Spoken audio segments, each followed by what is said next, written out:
is the best path forward here for the United States, as well as for Israel and the rest of the world? It's worth thinking about that. The stakes are higher than many Americans understand. It's easy to imagine several other nations getting pulled into the conflict between Israel and Hamas.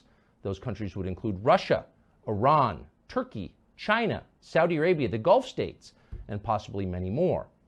Some of those countries might take our side, aligned with Israel, but most of them would not, and that would be a problem.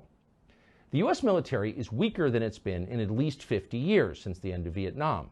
Exhausted by two pointless conflicts in Iraq and Afghanistan, internally divided by identity politics, mismanaged by buffoonish hacks at the Pentagon, our services are in obvious disarray. Check the enlistment numbers. Nobody wants to join.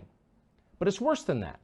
The government that funds our army is bankrupt. The man who leads it is senile. Now is not the time for a world war. We would lose. But our commander-in-chief has no idea. Watch this tape from Sunday as he smirks while bragging that America is so rich there is no limit to our power.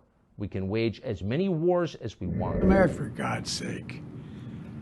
The most powerful nation in the history, not in the world, in the history of the world. The history of the world.